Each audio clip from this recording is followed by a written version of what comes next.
오늘 우리에게 은혜 주실 하나님의 말씀은 우리 마태복음 6장 33절 두 말씀, 먼저 마태복음 6장 33절 함께 봉독하겠습니다. 다 함께 봉독합니다. 그런즉 너희는 먼저 그의 나라와 그의 의를 구하라. 그리하면 이 모든 것을 너희에게 더하시리라. 아멘. 이어서 히브리서 11장 13절에서 16절까지 말씀은 한 절씩 교독하시겠습니다. 교독하겠습니다. 이 사람들은 다 믿음을 따라 죽었으며 약속을 받지 못하였으되 그것들을 멀리서 보고 환영하며 또 땅에서는 외국인과 나그네임을 증언하였으니 그들이 이같이 말하는 것은 자기들이 본향 찾는 자임을 나타냄이라. 그들이 나온 바 본향을 생각하였더라면 돌아갈 기회가 있었으려니와 그들이 이제는 더 나은 본향을 사모하니 곧 하늘에 있는 것이라. 이러므로 하나님이 그들의 하나님이라 일컬음을 받으심을 부끄러워하지 아니하시고 그들을 위하여 한 성을 예비하셨느니라. 아멘. 할렐루야. 오늘도 주일을 맞이해서 하나님 앞에 예배 자리로 나오신 우리 사랑하는 모든 성도들 한 분 한 분 감사하고 또 환영하고 축복합니다. 오늘 하나님께서 예배를 통해서 넘치는 은혜로 또 채워주실 줄로 믿습니다. 코로나로 전 세계가 다 고통당했지만 그 중에서도 인도 땅이 특별히 지난 3년 동안 아마 통계에 다 잡히지 않은 세계에서 가장 또 코로나로 고통당한 지역이 또 인도 지역입니다. 인도에 한 1000명 정도의 선교사님들이 계신데 또 여러 그 선교지에서 이 코로나로 또 소천하신 분들도 있습니다. 자, 지난 3년 동안에 이 코로나 와중에도 보호해 주시고 또 선교지의 귀한 사역들을 감당하시다가 우리 교회 강단에 서신 것은 한 5년 만에 처음인 것 같습니다. 우리 이상기 선교사님은 우리 서울은육교회에서 파송한 선교사님이시고 아마 성도들의 한 40% 정도는 이름만 들었지 한 번도 선교사님을 뵈지 못한 분들도 있을 겁니다. 여러분이 기도해 주시고 또 보내신 선교헌금 또 이런 선교 지원을 통해서 정말 지금까지 인도에서 총 베트남에 3년, 인도에서 28년 동안 31년 동안 베트남과 인도에서 선교 사역을 하시고 정말 기적적인 하나님의 많은 선교의 대역사를 하나님께서 선교사님 통해서 이루셨습니다. 오늘 처음 뵙는 분도 많기 때문에 선교사님은 고려대학교 법대를 졸업하시고 동아일보 기자로 30대 이제 중반까지는 하나님을 모르는 삶을 살았지만 30대 예수 그리스도를 만나서 이제 사울이 바울로 변화된 것처럼 180도 변해서 지금까지 정말 하나님 나라의 선교를 위해서 제가 지금까지 만나본 사람 중에 가장 강하고 가장 부드럽고 가장 또 온유하고 그리고 가장 담대하고 가장 멋있고 가장 맛있게 인생을 사는, 세상에 이렇게 정말 믿음 안에서 사는 분을 볼 수가 있을까 좀 늘 귀감이 되고 존경하는 선교사님이신데 이 시간 나오셔서 하나님 나라를 표대로 삼으라라는 제목으로 말씀을 전해줄 때 우리 큰 박수로 격려하고 환영하는 박수로 맞겠습니다.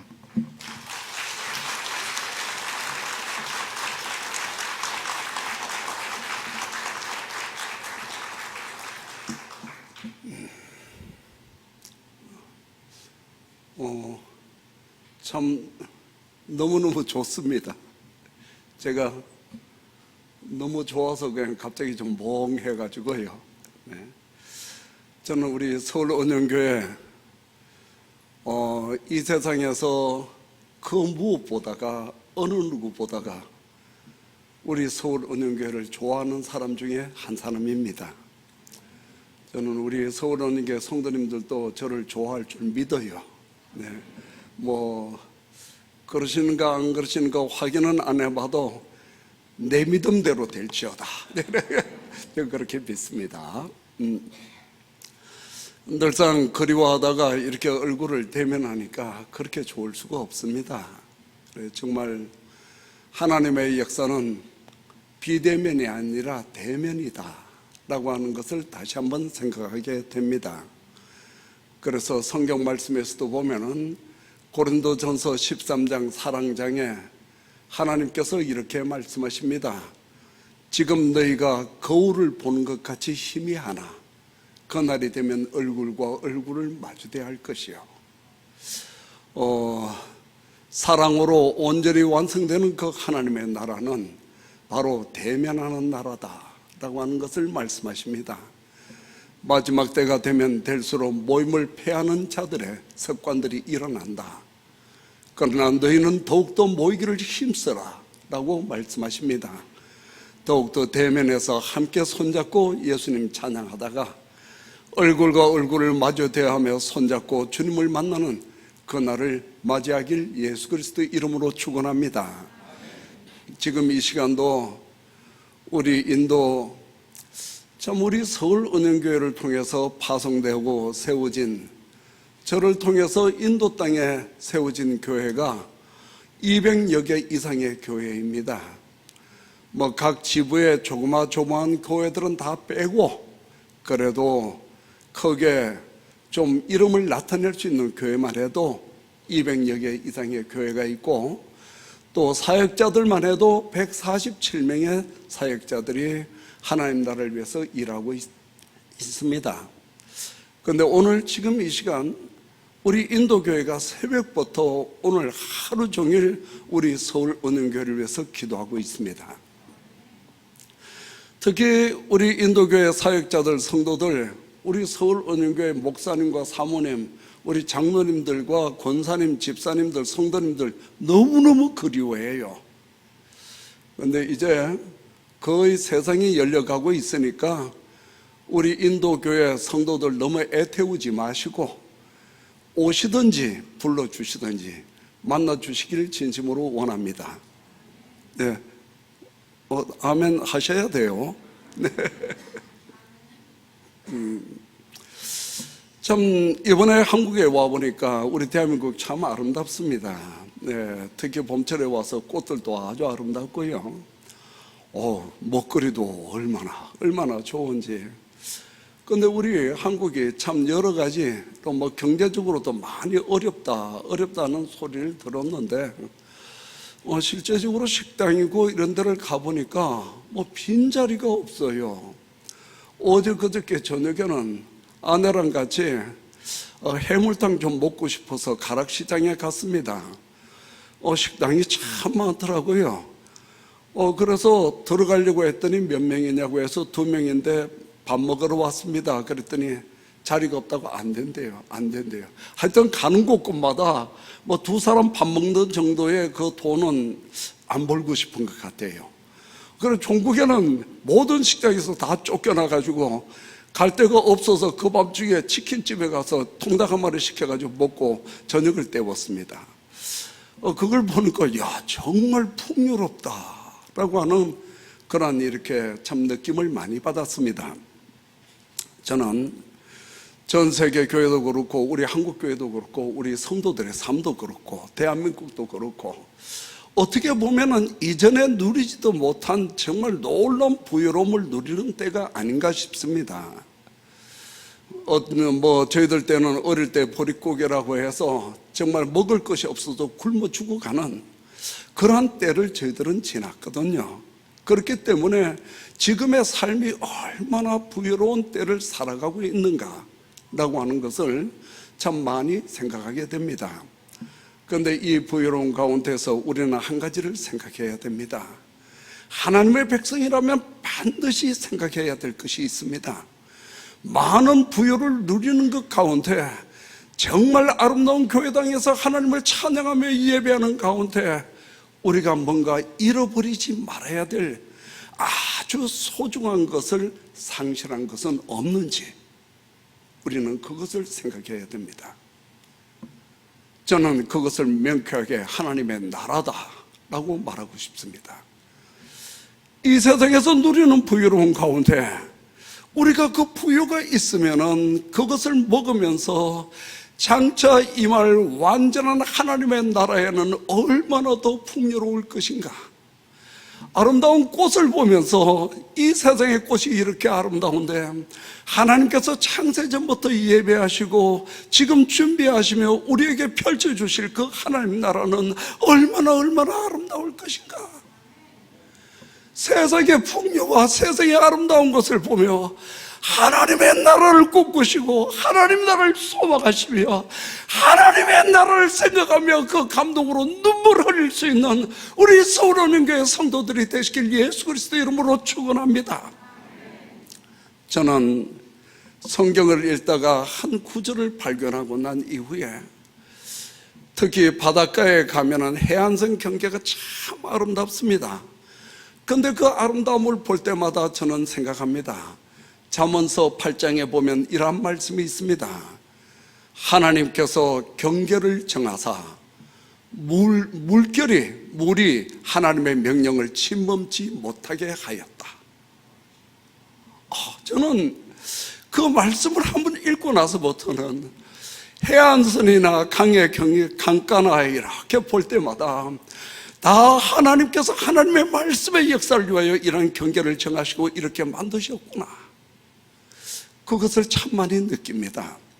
여러분, 하나님께서는 창세전부터 하나님 나라를 꿈꾸시고 이 세상의 모든 하나님의 백성들이 이 세상에서 누리는 것을 통해서 완전한 하나님의 나라를 바라보도록 세상의 모든 것을 하나의 모양으로서 만드신 줄 믿으시길 바랍니다. 하나님 나라를 가슴에 품고 나가는 하나님의 백성들이 참 하나님의 백성들입니다. 그래서 오늘 히브리서 성경 본문에서도 그 하나님 나라를 바라보며 이 세상에서는 나그네와 외국인과 같이 살아가는 그들에 대해서 하나님께서 이렇게 말씀하십니다. 내가 저들의 하나님이라 칭함을 받기를 부끄러워하지 아니한다. 이 말씀 너무 좋지 않습니까? 내가 너의 하나님인 게 너무너무 자랑스럽다.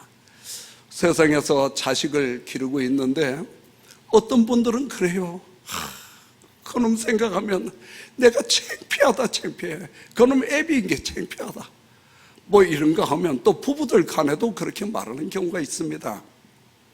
그런데 저는 이렇게 때로는 좀 연로하신 장로님들이나 목사님들과도 교제할 때가 있는데 그럴 때 되면 우리 권사님들이나 사모님들이 나이들 많으시거든요.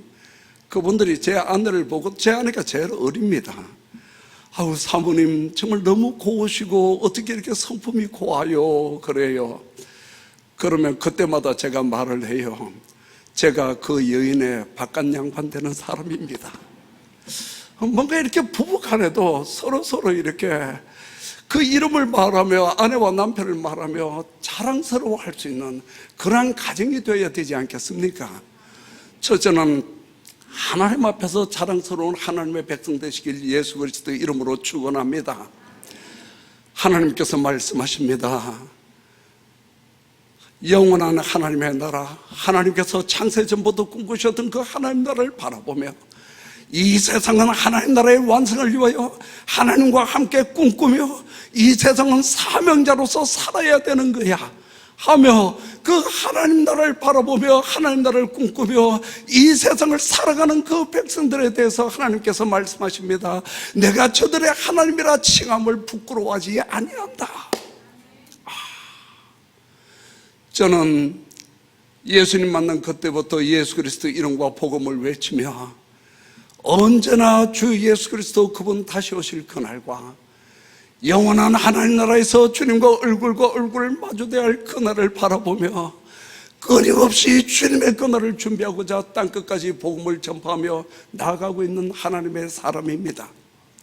이 세상 어느 누구보다가도 하나님 나라를 갈망하며 하나님 나라를 소망하며 하나님 나라를 바라보는 하나님의 백성으로 살아갈 때에 때로는 주님께서 저를 꼭 안아주시며 내가 너의 하나님인 것이 기쁘다.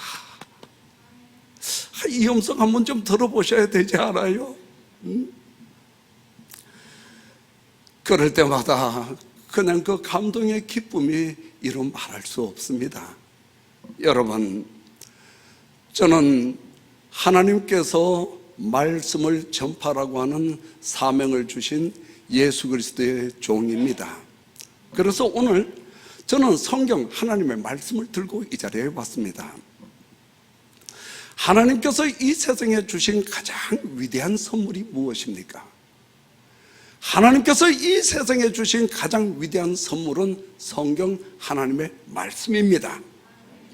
하나님의 말씀 이상의 위대한 것은 없습니다. 그 이유는 이 성경 하나님의 말씀을 통해서만이 우리가 하나님을 온전히 알 수 있고 온전히 믿을 수 있고, 또 하나는 이 성경을 통해서만이 하나님의 피조물인 내가 누구이며 어떻게 살아야 되는 것이 진리인지 알 수가 있습니다. 또 하나는 이 성경을 통해서야만이 하나님께서 왜 이 천지 만물을 창조하셨는지, 이 천지 만물을 창조하신 하나님의 뜻이 무엇인지, 성경에 보면 공중에 나는 새 한 마리도 하나님의 뜻 없이는 떨어지지 않는다고 했습니다. 우리 하나님께서 어느 날 심심해서 내가 뭐 좀 하나 만들어 볼까? 요거 이 심심해서 이래 만든 것이 천지 만물입니까? 아니에요. 이 모든 하나님의 역사에는 하나님의 뜻이 있다는 것입니다. 오직 이 성경을 통해서야만이 이 천지 만물을 창조하신 하나님의 뜻은 하나님 나라의 완성이다라고 하는 것을 알 수 있기 때문입니다. 여러분, 성경, 하나님께서 이 세상에 주신 가장 위대한 선물 성경, 이 성경에서 나에게 가장 최고의 성경 구절을 꼽아라. 그러면 여러분들은 어떤 구절을 말하고 싶습니까? 아마 각각 다른 구절들을 생각하고 있을 것입니다. 너희가 믿고 간 것은 다 받은 줄로 믿으라. 그러면 그대로 다 주신대. 우리 생각한 것보다가 구한 것보다 더욱더 넘치게 하시는 하나님. 하나님께서 이 세상에서 더 많은 것을 넘치게 하시는 하나님이셔. 오병이의 이 기적, 오병이의 기적과 같이 우리 집에 빵과 생선이 넘쳐나고, 이런 성경 구절을 생각하는 경우가 많습니다. 그러나 기억하실 것은 그러한 성경 구절을 통해서 하나님을 알 수가 없습니다. 요한복음 6장을 보십시오. 오병이어의 기적의 역사가 있었습니다. 예수님께서 그 산에서 말씀을 선포하시고, 어떤 말씀입니까? 예수님께서는 공생의 사역 처음 시작부터 때가 찼고 하나님 나라가 가까웠으니 회개하고 복음을 믿으라 하시며, 끊임없이 천국 복음, 하나님 나라의 복음을 선포하셨고, 끊임없이 하나님 나라를 선포하셨습니다. 예수님께서 십자가의 온 인류의 구원의 역사를 위하여 우리들의 모든 죄를 친히 담당하시고 십자가에 못 박혀 죽으셨습니다. 그리고 우리의 모든 죄값을 갚으시고 사흘 만에 부활하셨어요. 우리들 같으면 그 정도 고난의 수고를 했으면 내가 한 40일 정도 이 땅에 더 있어야 되는데 조금 어디 좀 요양지에 가서 푹 좀 쉬었다 가야 되겠다. 사람은 대체로 그럴 텐데, 성경에 보면 예수님께서는 부활하시고 난 이후에도 40일 동안을 하나님 나라를 선포하셨습니다. 그 예수님의 공생의 사역과 그 말씀을 통해서 정말 하나님께서 이 세상에 우리들에게 주시고자 하시는 것이 무엇인가 라고 하는 것을 나타내시는데, 그것은 바로 하나님의 나라입니다. 오병이어의 기적의 역사도 예수님께서 먼저 말씀을 선포하셨는데, 그게 구체적으로 나와 있지는 않지만 예수님께서는 하나님 나라를 선포하셨습니다. 그리고 먹을 것이 없는 것을 보시고 오병이어의 기적을 일으켜서 넘치고 넘치도록 먹게 해주셨습니다. 그리고 그 무리들은 집으로 돌아갔고, 예수님께서는 제자들에게 배 타고 건너가라고 하시고, 예수님께서는 올라가서 기도하시고, 그 밤에 무리를 걸어서 제자들에게 오셨고, 제자들과 함께 그 배를 타고 갈릴리 호수 그 건너로 건너가셨습니다. 근데 그 다음날, 그 전날 빵과 생선을 먹었던 그 사람들이 우리 오늘 또 그거 먹으러 가자. 그래서 예수님께서 주셨던 그곳으로 왔는데 아무도 없었어요. 그러자 어제 보니까 배 타고 다 건너가는 것 같더라고. 그래가지고 그 무리들이 배를 타고 그 건너로 가서 예수님을 찾았습니다. 그 배를 구해서 배를 타고 갈 정도의 수고로 예수님을 찾아갔다는 것입니다. 그런데 그곳에 가서 예수님을 만나서 어제 먹었던 그 떡과 물고기를 달라고 요구를 합니다. 그러자 그때 예수님께서 말씀하십니다. 그 떡과 물고기를 찾지 말고 나를 받아라. 내가 생명의 떡이다.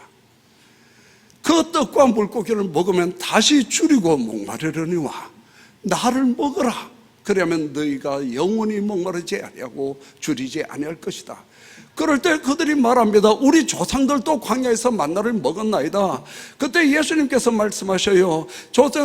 너희 그 광야 조상들이 광야에서 만나를 먹은 그 조상들 다 어떻게 되었느냐? 그들은 광야에서 만나를 먹고 하나님 주신 풍성함으로 먹고 배불렀지만 종국에는 하나님을 만나지 못하고 아무도 약속의 땅에 들어가지 못했다. 그 만나는 바로 나를 가르쳐 말하는 것이라. 나를 먹어라. 내가 참 생명의 떡이다. 내가 참 양식이다. 그러자 그 사람들은 더 이상 예수님께 얻을 것이 없다고 생각하고 그들은 다 예수님을 버리고 떠났고 예수님과 함께하던 제자들의 많은 무리도 예수님을 버리고 떠났습니다. 여러분, 그것을 통해 무엇을 알 수 있습니까? 오병이어의 기적, 하나님 주신 물질의 풍요를 가지고 하나님을 만날 수 있는 것이 아니라는 것입니다.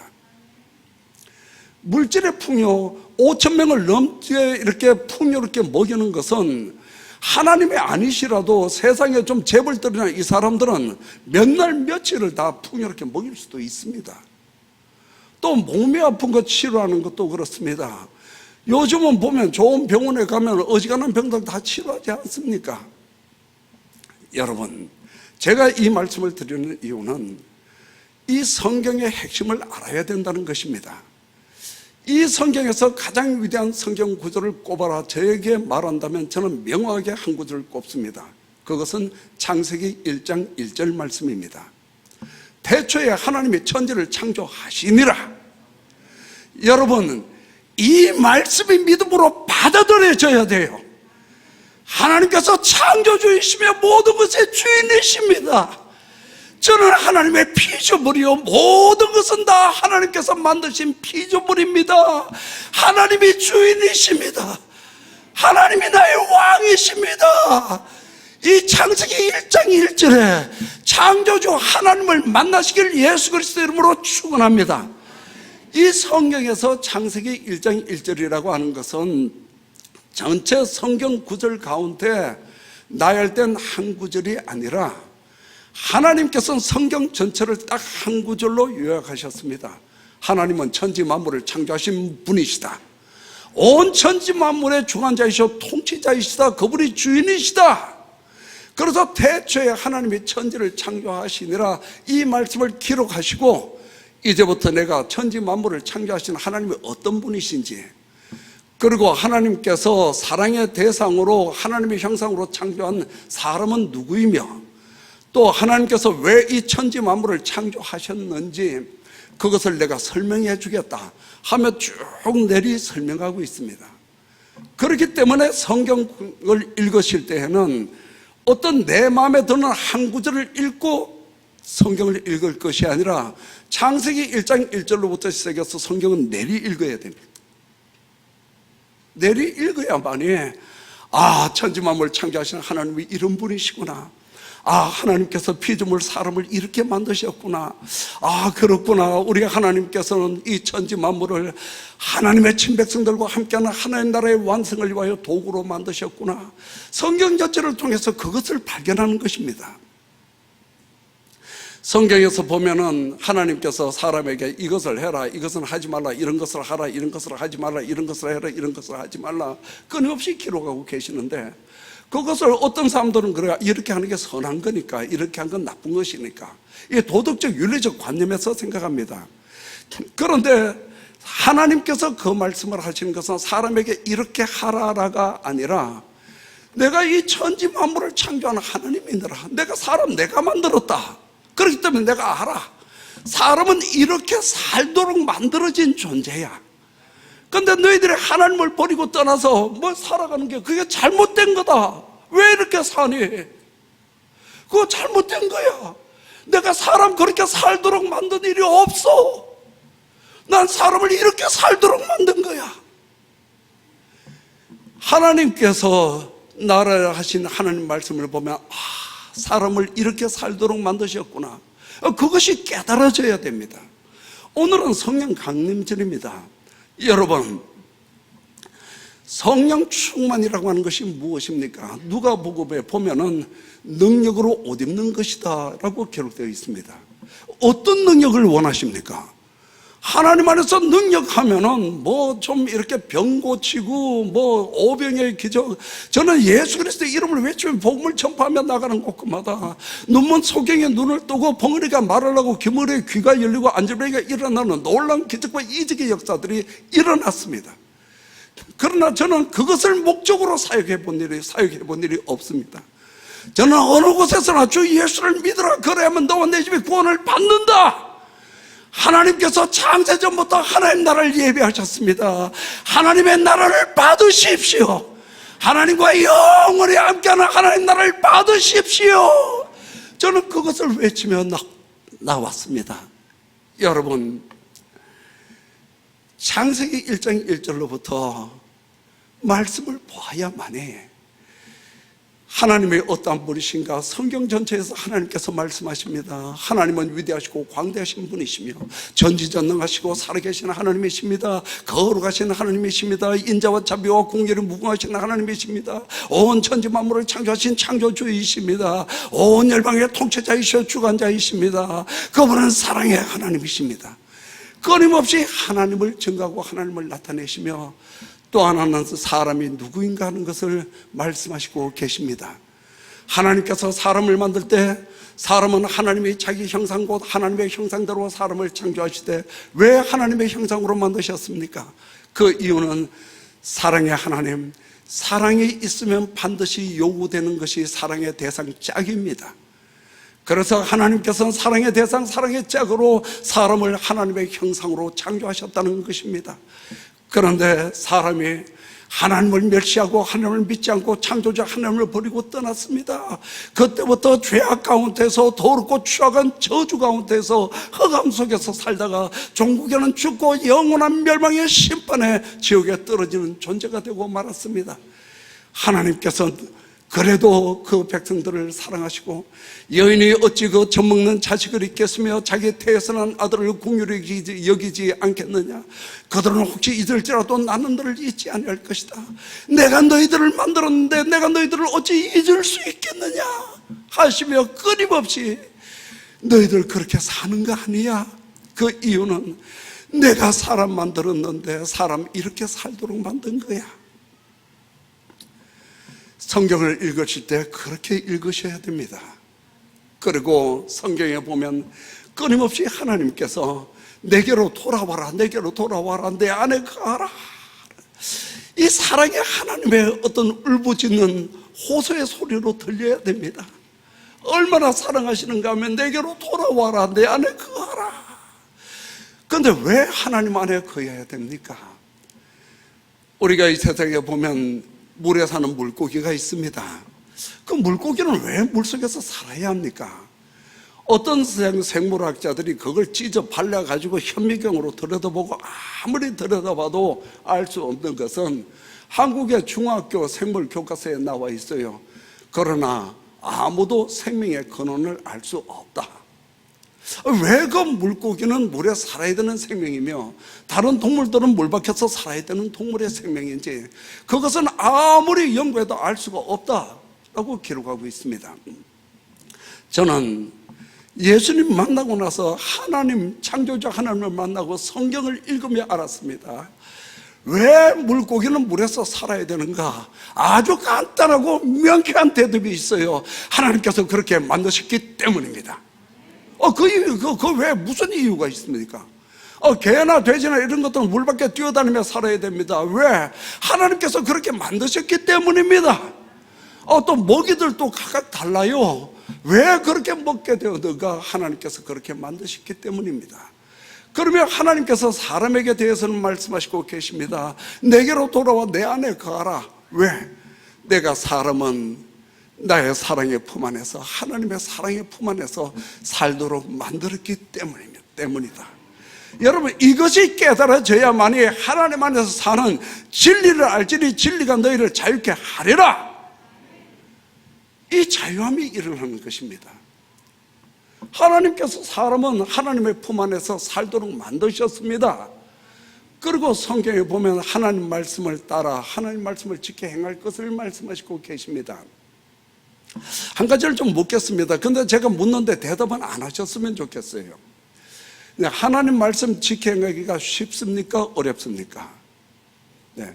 뭐 이 대답이 여러 대답이 나올 것 같아서 또 이렇게 어렵습니다 이러면 제가 이 다음 설교를 좀 진행하기가 어렵거든요. 그래서 제가 이렇게 대답하지 말라고 한 것입니다. 네, 하나님 말씀 지켜행하기 어렵다고 많은 사람들이 말합니다. 그런데 예수님께서는 말씀하셔요. 수고하고 무거운 짐진 자들아 다 내게로 오라. 내가 너희를 쉬게 하리라. 그것을 유대인들에게 수고하고 무거운 짐이 무엇이냐 물어보면 모두 다 똑같이 하나님 말씀 율법을 말합니다. 죄인이 하나님 말씀을 지켜 행한다라고 하는 것은 개가 사람의 도덕과 윤리를 지켜 행하는 것보다 더 어려운 일입니다. 그렇기 때문에 사도 바울은 죄인이 하나님의 말씀 율법을 지켜 행한다라고 하는 것은 저주 아래 있는 것과 같도다. 그러나 예수님께서는 수고하고 무거운 짐진 자들아 다 내게로 오라. 내가 너희를 쉬게 하리라. 그래서 예수님께서는 우리를 그 죄악 가운데서 건져내시고 살려주시고 새 생명을 주시고 하나님의 자녀, 하나님의 거룩한 백성으로 일으키고자 우리들을 위하여 온 인류의 모든 죄를 친히 담당하시고 십자가에 못 박혀 죽으셨으며 모든 죄값을 갚으시고 사흘 만에 부활하신 줄 믿으시길 바랍니다. 그 십자가의 사랑과 부활의 그 생명 역사를 통해 하나님께서 우리를 구원하셨고 우리가 하나님의 자녀 거룩한 백성으로 새롭게 태어나게 하셨습니다. 우리가 예수님을 믿을 때 성품이 좀 변하고 환경이 변화된 것이 아니라 생명의 변화가 일어난 줄 믿으시길 바랍니다. 하나님의 자녀 거룩한 백성으로 일어났는데 성경에 보면 바로 예수 그리스도 안에 있던 그 생명을 너희들에게 주었다고 말씀하십니다.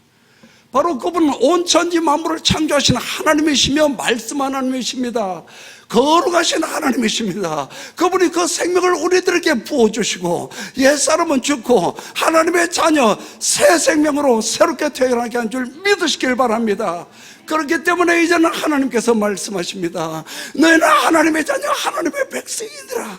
거룩한 백성이니라. 그런즉 누구든지 그리스도 예수 안에 있으면 새로운 피조물이라. 이전 것은 지나갔으니 보라 새롭게 되었도다. 그렇기 때문에 이제는 너희가 말씀을 지켜 행할 수 있다. 그래서 요한일서 5장에 보면 하나님 말씀은 결코 무거운 것이 아니로다 하고 말씀하십니다. 여러분, 나는 말씀이 힘들고 무겁다고 하는데 하나님은 말씀하셔요. 하나님 말씀 무겁지 않아. 누가 옳습니까? 우리 하나님이 옳습니다. 하나님은 나보다 나를 더 잘 아시는 분이신 줄 믿으시길 바랍니다. 우리의 연약함을 위해서 나는 알지 못해도 우리의 연약함을 위해서 말 못할 탄식으로 울며 기도까지 해주시는 분이 하나님이십니다. 그분이 우리에게 무거운 짐을 짊어지게 하시고자 이 땅에 오셔서 우리를 불러내셨겠습니까? 예수님은 말씀하셔요. 항상 기뻐하라고 말씀하십니다. 내가 너에게 평안을 주노니 이 평안은 세상이 준 것 같이 아니하다고 말씀하십니다. 마음껏 자유롭게 살기를 원한다고 말씀하셔요. 여러분, 하나님의 말씀, 예수 믿고 구원받은 하나님의 백성들에게 하나님의 말씀은 결코 무겁지 않습니다. 지켜 행하기 어렵다고 생각하는 그 생각의 결과와 입술의 열매 때문에 하나님 말씀 지켜 행하는 것이 너무 어려워요. 여러분, 이거 생각해 보셨습니까? 일주일에 한두 번 받는 하나님 말씀 지켜 행하기 어렵다고 고생스럽다고 해요. 저는 이곳에 계신 모든 우리 형제자매님들은 다 하나님과 함께하는 영원한 하나님 나라를 소망하고 계시는 줄 믿습니다. 아멘. 그런데 그 하나님의 나라는 하나님 말씀이 충만한 곳이에요. 충만한 곳에서 그 하나님의 친백성들은 모두 다 아멘 아멘 예 하며 하나님께 영광을 돌리고 하나님의 영광의 기쁨이 충만한 것을 그 백성이 누리는 그곳이 바로 하나님의 나라입니다. 그런데 일주일에 한두 번 받는 이 말씀이 힘들고 고달프다고 하는데 하나님 나라 가서는 어떻게 사시려고 그러십니까? 그거 생각해 보셨나요? 하나님 말씀은 결코 힘들지 않습니다. 하나님께서 말씀을 지켜 행하라, 말씀대로 살아라 하는 이유가 무엇인 줄 아십니까? 그 이유는 창조주 하나님이 말씀하셔요. 내가 사람을 만들 때 사람은 하나님 안에서 하나님 말씀을 먹으며 하나님 말씀을 지켜 행하며 살도록 만들었다. 이 정체성, 이 진리가 깨달아져야 돼요. 그래야만이 말씀과 함께하는 그 삶의 참 자유함을 누리며 마음껏 말씀으로 인하여 기뻐하며 즐거워할 것입니다. 하나님을 만났던 하나님의 사람들은 하나님의 말씀이 그 입에서 송이꿀보다 더 달다고 했습니다. 인류 역사상 가장 위대한 왕이라고 하는 다윗은 노래하고 있습니다. 내가 아름답고 화려한 궁궐 속에 살지만 나는 언제나 하나님과 함께 하나님의 집에 거하기를 원한다. 내 평생의 선하심과 인자하심이 정녕 나를 따르리니 내가 여호와의 집에 영원히 있으리로다. 여러분, 이것이 바로 하나님을 만난 하나님의 백성들의 삶입니다. 하나님 안에 거하는 삶, 하나님의 말씀을 따라 사는 삶은 하나님께서 우리를 만드실 때 하나님께서 만드신 창조의 진리인 줄 믿으십시오. 그래서 하나님께서 말씀하십니다. 사람이 떡으로만 살 것이 아니요 하나님의 입에서 나오는 말씀으로 살아야 한다. 뭔가 이제까지 다른 것 잘못된 걸 먹었다는 거예요. 이 세상에도 보면은 조금 잘못된 사람들은 길거리에서 막 돌멩이를 씹어 먹다가 이빨이 다 깨지고 부서지고 이래요. 그러면 다가가서 뭐라 그럽니까? 사람은 그런 거 먹는 거 아니야. 사람은 그런 거 먹는 거 아니야. 그렇게 말하지 않습니까? 그것과 같이 뭔가 지난 날의 죄악 속에서 죄악을 먹고 살았던 것은 하나님께서 말씀하시고 계십니다. 나는 사람이 그런 것을 먹으면 살도록 만든 일이 없다는 것입니다. 그러면 하나님은 말씀하셔요. 사람은 하나님 안에서 하나님 말씀을 먹으며 살도록 만들어진 존재야. 믿으십시오. 이것이 하나님의 창조의 진리입니다. 그 진리를 확신할 때 진리를 알지니 진리가 너희를 자유케 하리라. 그때부터 진정한 자유의 참 기독교 신앙의 생명력이 일어날 것입니다. 여러분, 창세기 1장 1절로부터 말씀을 읽으셔야만이 성경 전체를 통해서 하나님 안에서 내가 누구인지를 발견할 수가 있고, 또 하나는 하나님의 창조의 역사는 무엇을 위한 것인지 성경 전체를 한번 열어보십시오. 하나님께서 창세 전부터 무엇인가를 꿈꾸셨습니다. 와, 이러한 나라가 이루어진다면 이러한 나라를 만들어야 되겠다. 바로 창세 전부터 하나님께서 꿈꾸셨던 나라는 하나님의 나라입니다. 예수 그리스도를 나의 주, 나의 하나님이라고 부르는 하나님의 친백성들과 그 하나님의 영원히 함께하는 그 나라, 그 하나님의 나라를 하나님께서 꿈꾸시고 이 천지 만물의 모든 것은 도구로 사용하셨다는 것입니다. 그렇기 때문에 이 천지 만물의 모든 것은 시작이 있고 끝이 있는 것입니다. 마지막 때가 되면 떤돌이 와서 깨트리는데 돌이 왜 돌 하나도 남지 아니하고 모든 것이 다 깨트려져서 먼지와 같이 날아간다라고 말씀하십니다. 그리고 하나님 말씀에 보면 오직 하나님의 나라, 하나님과 그 백성들이 함께하는 그 나라만이 영원하다라고 말씀하시고 계십니다. 여러분, 하나님의 나라, 하나님께서 창세 전부터 유구한 그 세월의 역사 전에 창세 전부터 간절히 꿈꾸었던 그 나라가 하나님의 나라입니다.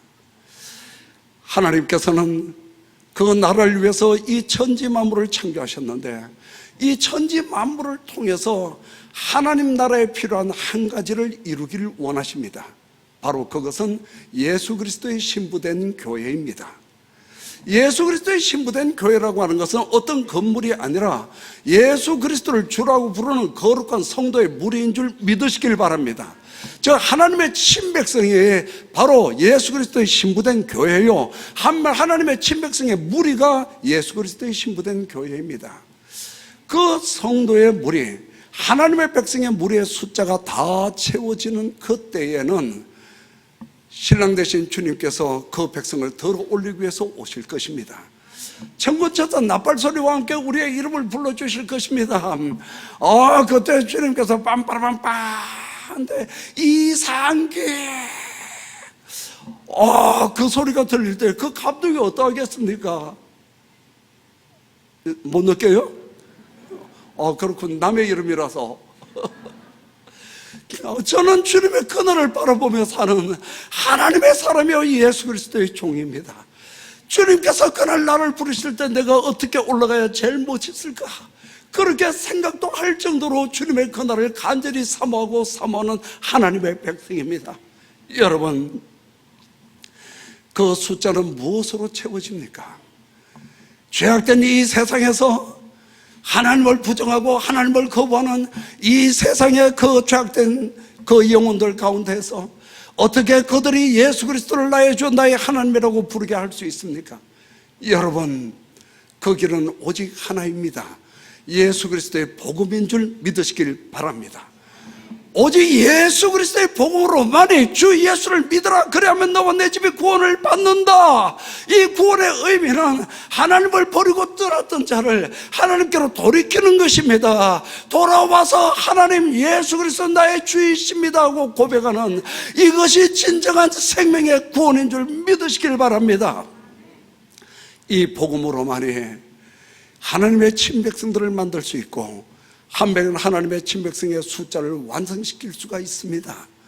그 친백성의 숫자가 완성되어지는 그날 주님께서 오실 것이며 이 세상에 도구로 사용되었던 모든 것은 다 깨트려져서 먼지와 같이 날아갈 것입니다. 그래서 마태복음 25장 34절에 예수님께서 말씀하셨습니다. 장세로부터 예비된 나라를 상속하라. 이 하나님 나라는 인간이 죄를 범한 이후에 적극적으로 하나님께서 안 되겠다, 이거 다 버리고 다시 만들어야 되겠다, 이래서 결정한 것이 아니라 창세 전부터 하나님께서 계획하신 하나님의 꿈이요 하나님의 역사라는 것입니다. 그리고 마태복음 24장 14절에 보면 마태복음 24장은 1절로부터 마지막 때의 징조를 말씀하시고 계십니다. 그 성경 말씀을 보고 지금 이 세상을 보면 정말 이 세상은 마지막 때입니다. 믿지 않는 사람들조차 말해요. 정말 말세다 말세, 종말이다 종말. 어떻게 세상이 이럴 수 있느냐고 말을 해요. 믿음의 사람들 한번 그 성경을 읽고 이 세상을 한번 보십시오. 정말 마지막 때예요. 예수님께서 말씀하신 전쟁과 전쟁의 소문, 지금 우크라이나 러시아 전쟁이 있죠. 그것뿐만이 아니라 한국도 그렇고 중동도 그렇고 인도 파키스탄도 그렇고 언제 전쟁이 터질지 몰라요. 온통 전쟁의 소문들입니다. 난리와 난리들, 재난과 지진과 기근들이, 그리고 불법이 성행하고 엄난할 것이고, 이 세상은 뭐 얼마나 엄난한지 보십시오. 지금 이 세상에서는 어떤 젊은이들은 엄난이 뭔지도 몰라요. 엄난이라고 말하면 그것은 인간의 본능이라고 말을 해요. 남자와 여자의 정체성 문제, 그것도 이제는 다 평등 사회니까 평등이라고 하는 이름으로 하나님께서 명확하게 창조하신 남자와 여자, 이것까지도 훌썩여가지고 지금 혼돈의 시대를 살아가고 있습니다. 그런가 하면 불법 한번 보십시오. 그래도 우리들이 젊었을 때에는 최소한 사회적 정의라고 하는, 믿지 않는 사람들 가운데에서도 사회적 기준은 있었습니다. 그런데 지금 이 세상을 보세요. 소리만 높아지면 의가 불법이 되기도 하고, 소리가 높아지면 불법이 의가 되기도 하는 세상에 우리는 이런 세대를 살아가고 있어요.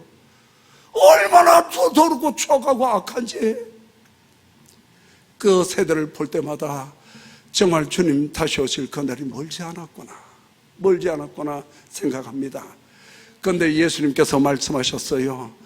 그러나 그 모든 것이 아무리 재난이 일어난다 할지라도 그것이 세상의 종말을 가져오는 것이 아니라 땅끝까지 복음이 전파되어지는 그날 그제야 끝이 오리라. 이 말씀의 의미가 무엇입니까? 이 세상 모든 것은 다 복음을 통해 일어날 하나님의 친백성의 숫자, 즉 예수 그리스도의 교회를 위해서 있는 것이고, 그 교회를 통해 완성될 하나님 나라를 위해서 이 세상에 모든 것이 있는 것이다. 그렇기 때문에 땅끝까지 복음의 역사가 완성되면 이 세상은 끝나고 하나님 나라가 완성되는 것이다.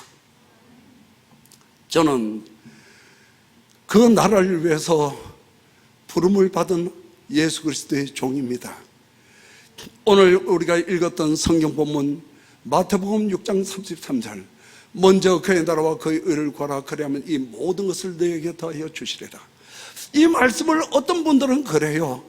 내가 하나님 나라를 위해서 좀 수고하고 애쓰면 하나님께서 이것 나한테 다 주신다고? 와, 그러면 그래서 뭐가 필요할 때마다 그냥 하나님 나라를 위해서 좀 일하고, 필요가 없으면 지금은 안 해도 괜찮아, 이렇게 살아가는 사람은 얼마나 많습니까? 하나님 나라는 영원히 썩지 아니할 나라입니다. 영원한 나라입니다. 그런데 썩지 아니할 나라를 세상에 썩어질 것을 얻기 위해서 도구와 수단으로 사용하고 있는 경우가 너무나도 많다는 것입니다. 하나님 말씀은 그렇게 받으면 안 됩니다. 저는 그 하나님의 말씀을 이렇게 받고 있습니다. 먼저 그의 나라와 그의 의를 구하라, 그러면 이 모든 것을 너에게 더하여 주시리라. 그렇구나. 이 천지 만물을 창조하신 하나님께서 내가 온 천지 만물의 모든 것은 다 장차 이루어질 하나님의 나라의 도구로 만들었느니라. 그렇기 때문에 너희가 하나님의 꿈과 꿈을 함께 꿈꾸며 하나님 나라를 위하여 달려가기를 원한다면 이 세상 모든 것 도구들 다 가져라, 실컷 써라, 다 가져라, 실컷 써라.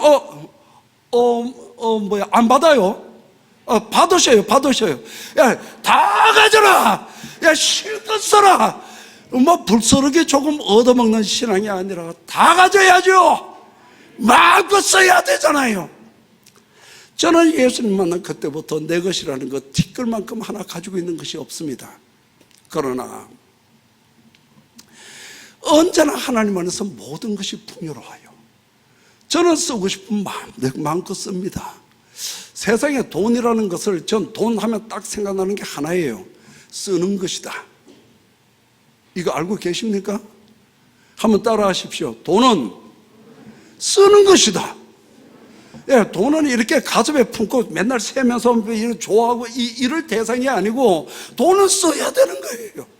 그래서 저는 아이들이 용돈을 주거나 어디에서 돈이 좀 생기면 그날 밤에 잠이 안 와요. 내일 어디에다 써야 될 것인지. 이렇게 살아가는 삶이 얼마나 자유롭고 얼마나 풍요로운지 몰라요. 우리 자녀들, 어린 자녀들 데리고 정말 그 오래전에 그 험난한 인도 땅으로 들어갔습니다.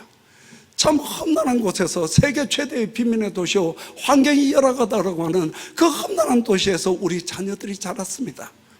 어린 자녀들을 볼 때 때로는 가슴이 절어질 때도 있었어요. KFC도 없지, 맥도날드 햄버거도 없지, 흔히 한국의 아이들은 먹는 건 하나도 없었습니다.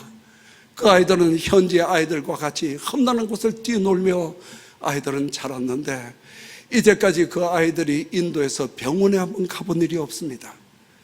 그 이후에 하나님께서 모든 길을 열어주시고 그 아이들이 미국과 호주와 세계 곳곳에서 유학생활을 하고 이제는 위대한 하나님의 사람들이 되어서 아빠 엄마를 열심히 잘 섬기고 있어요.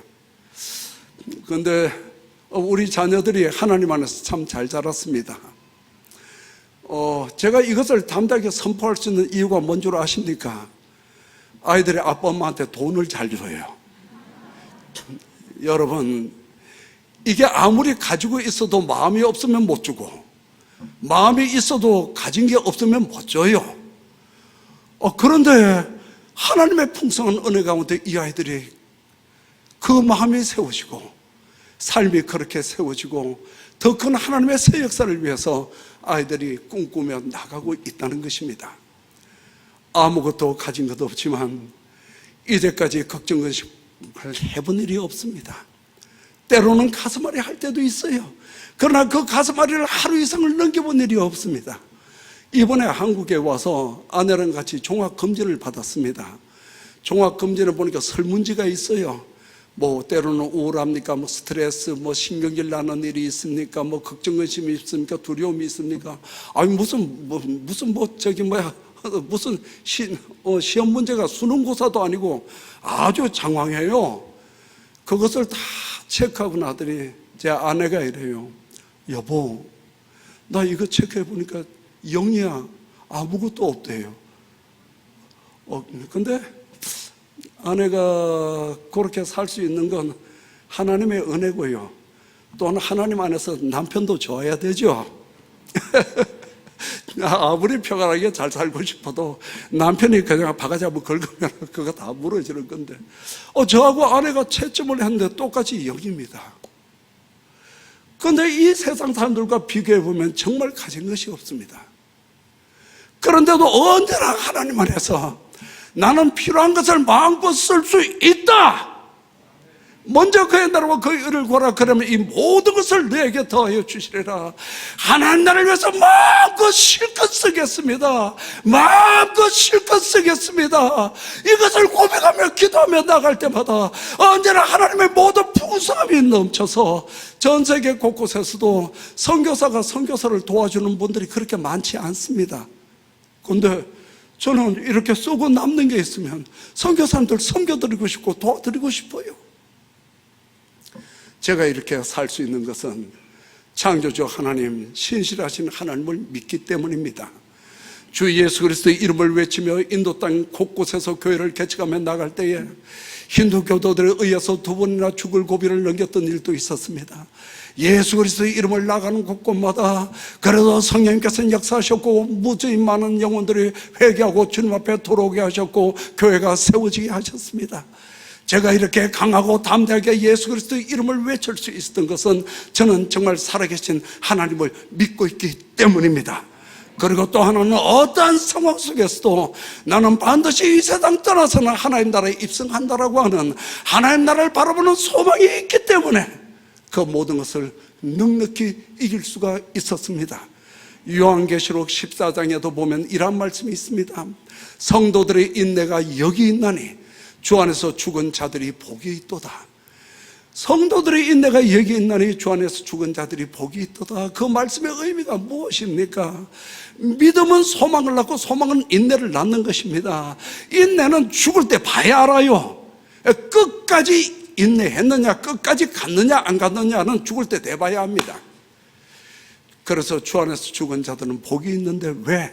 하나님 나라가 예비되어져 있기 때문입니다. 인도 땅에서 예수 그리스도의 이름을 외치며 달려갈 때에 어느 날 캘카타를 지나는데 캘카타에 큰 이렇게 실내 체육관 하나가 보였습니다. 그것이 보이는 순간 저도 모르게 눈물이 나요. 하나님, 저 실내 체육관 안에서 예수 그리스도의 이름을 외치며 예수 그리스도를 찬양할 수 있으면 얼마나 좋겠습니까? 하나님이여 저에게 그 길을 열어주시옵소서. 모든 것이 다 주님의 것이잖아요. 주님 그 길을 열어주소서. 기도를 하기 시작했는데 그게 1999년입니다. 그러나 어디서부터 어떻게 시작해야 될지 몰랐습니다. 그런데 하나님께서는 2001년도에 우리 최은성 목사님을 인도 땅에서 만나게 하셨고 목사님께서 저를 우리 서울 어딘교회 전신인 홍제제일교회 부흥회 강사로 초청을 했습니다. 초청되어졌을 때 저는 그곳에서 말씀을 전하며 그 소식을, 그 이야기를 했습니다.